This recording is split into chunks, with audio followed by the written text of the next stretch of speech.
আমার মসজিদ আজকে জুমার সময় জিজ্ঞাসা করছে আমারে, এই সুদখোরের কোরবানির কি হবে? আমি বলছি সুদখোরের উপরে কোরবানি ওয়াজিব হয় না, কারণ সুদখোরের তো কোনো টাকাই নাই।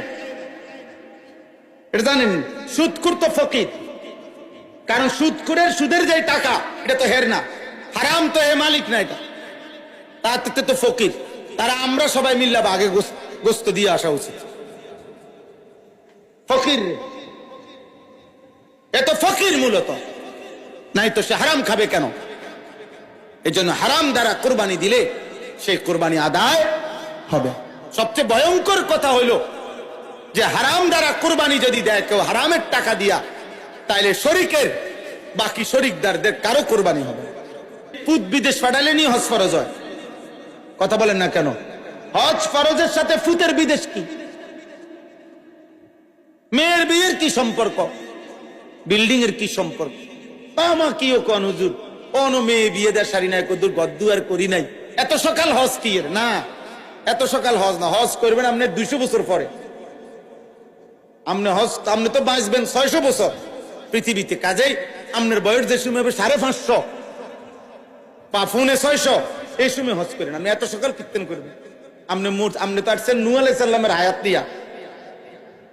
মহিলাদের মধ্যে যে সমস্ত মহিলা ওনার কাছে কিছু স্বর্ণ আছে, 1 বড়ি 1.5 বড়ি মনে করেন, আর ওই কুরবানির 3 দিন ওনার কাছে কিছু টাকাও আছে, 30,000 টাকা, 10,000 টাকা, 5,000 টাকা, তো স্বর্ণ আর টাকা এই দুইটা মিলাইলে যদি 1,80,000 টাকা হয় দাম, দুটোটার দাম মিলাইলে, তাহলে নিঃসন্দেহে ওই মহিলার উপরে কোরবানি ওয়াজিব। খামখেয়ালি আর কি, খামখেয়ালি। দিন শিখেন, আপনি মাসআলা বুঝেন, আপনি আলেমে দিন থেকে জিজ্ঞেস করেন, হুজুর আমার জমি আছে দূর, আমার টাকা আছে এত, আমার উপরে হজ ফরজ কিনা? আপনি জানেন এটা? আপনি জিজ্ঞাসা করলে ক্ষতি কি? না, জিজ্ঞাসা করে শুধু একটা মাসালা, ফেতরা কত, এই কথাই এনে জিজ্ঞাসা শুধু।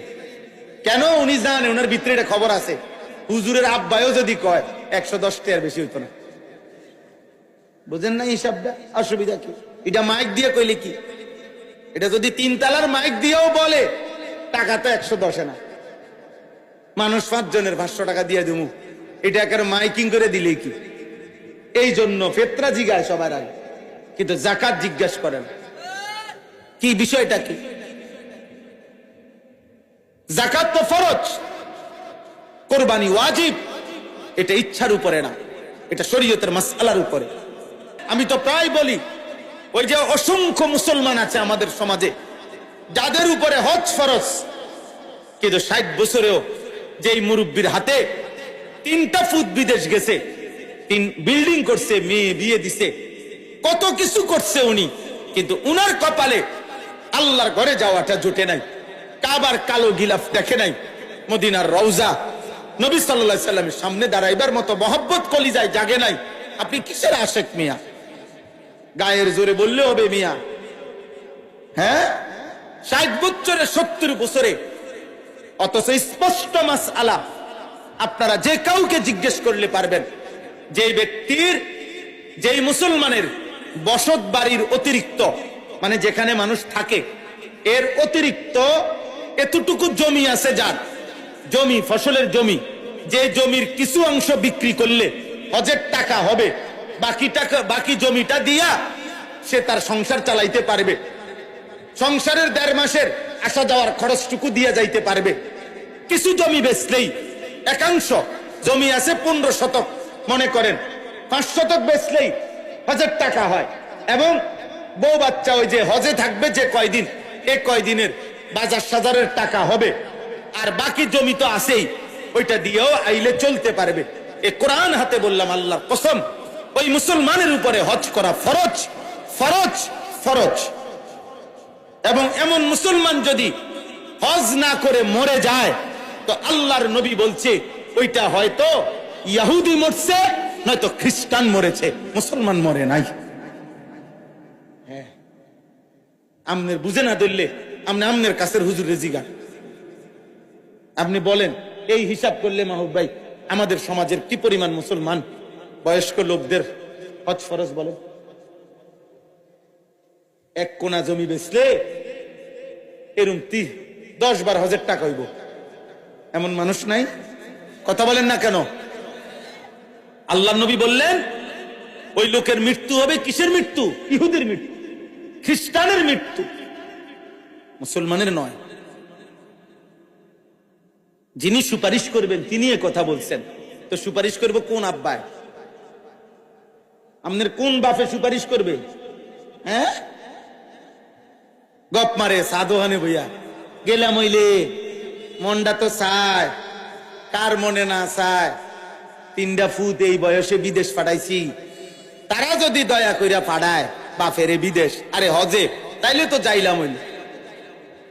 বুঝি মানছে ফুট বিদেশ পাঠালে নি হজ ফরজ হয়? কথা বলেন না কেন? হজ ফরজের সাথে ফুটের বিদেশ কি? মেয়ের বিয়ের কি সম্পর্ক? বিল্ডিং এর কি সম্পর্ক? আমা কিও কোন হুজুর, কোন মেয়ে বিয়ে দেয় সারি নাই, কদুর গদ্দু আর করি নাই, এত সকাল হজ কি এর? না, এত সকাল হজ না, হজ করবেন আপনি 200 বছর পরে। আপনি তো বাঁচবেন 600 বছর পৃথিবীতে, কাজেই আপনার বয়স যে সময় হবে 550, পাফুনে 600, এই সময় হজ করেন। আপনি এত সকাল কীর্তন করবেন? আপনি তো আসছেন নূহ আলাইহিস সালামের হায়াত নিয়া, আমরা তো নূহ আলাইহিস সালামের হায়াত নিয়ে আসছি পৃথিবীতে, না তো এত সকাল কিসের হজ? খামখেয়ালি আর কি, খামখেয়ালি। দিন শিখেন, আপনি মাসআলা বুঝেন, আপনি আলেমে দিন থেকে জিজ্ঞেস করেন, হুজুর আমার জমি আছে দূর, আমার টাকা আছে এত, আমার উপরে হজ ফরজ কিনা? আপনি জানেন এটা? আপনি জিজ্ঞাসা করলে ক্ষতি কি? না, জিজ্ঞাসা করে শুধু একটা মাসালা, ফেতরা কত, এই কথাই এনে জিজ্ঞাসা শুধু। কেন? উনি জানে, ওনার ভিতরে এটা খবর আছে, হুজুরের আব্বায়ও যদি কয় 110 টাকার বেশি হইতো না। বুঝেন না হিসাবটা? অসুবিধা কি? এটা মাইক দিয়ে কইলে কি? এটা যদি 3 তালার মাইক দিয়েও বলে টাকা তো 110 না, মানুষ 5 জনের 500 টাকা দিয়ে দেবো, এটা একেবারে মাইকিং করে দিলে কি? এই জন্য ফেতরা জিজ্ঞাসা সবার আগে, কিন্তু জাকাত জিজ্ঞাসা করেন। কি বিষয়টা কি? জাকাত তো ফরজ, কোরবানি ওয়াজিব। এটা ইচ্ছার উপরে না, এটা শরীয়তের মাসআলার উপরে। আমাদের মনে করেন এই বছরের হিসাব হলো, এই বছর 1,78,500 টাকা।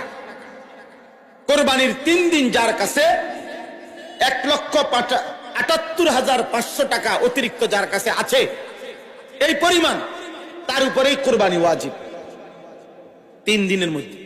যে ছেলেটা বিদেশ থেকে বাড়িতে টাকা 20,000 30,000 টাকা পাঠাইছে, মনে করেন আপনাদের যেই ছেলে, এই ছেলে সে তো বাড়িতে টাকা দিছে বাপ মারে, তো হে তো সারা বছরই টাকা দেয়, এখনো দিছে, কিন্তু এই ছেলেটার কাছে কোরবানির 3 দিন, আজকে 2 বছর 5 বছর যে বিদেশ করে, তার কাছে 1,80,000 টাকা নাই। কথা বলেন না কেন? তাহলে তার উপরেও তো কোরবানি ওয়াজিব। কই তার কোরবানি কই? কথা বলেন না। 3 ফুট কামাই রোজগারি করে, মনে করেন একজন বিদেশ, একজন শহরে চাকরি করে, একজন গ্রামে দোয়ানদারি করে, ওমা মিলছে কোরবানি আসছে, হ্যাঁ তুই 25,000 দে, এতে দিছে 15,000, এইতে দিছে আব্বা আমি গ্রামে দোয়ানদারি করি, ধরেন আমি দিছি 10,000, সব মিলাইয়া টাকা 50,000 মিলাইছে, মিলাইয়া আব্বা মার নামে কোরবানি দিছে, গোস্তের ব্যবস্থা হয়েছে, এটা নিয়ে কোরবানি। এ বুঝিয়ে মিল্লা জিল্লা কুমিল্লা, এটা নিয়ে কোরবানি। কোরবানি বুঝি এমনি হয়? কোরবানি বুঝি, কোরবানি তো পরিবারের উপরে ওয়াজিব হয় না, মানুষের উপরে ওয়াজিব। বুঝছেন আমার কথাটা? কোন পরিবারের হিসাব না, হিসাব হলো মানুষ, ব্যক্তি।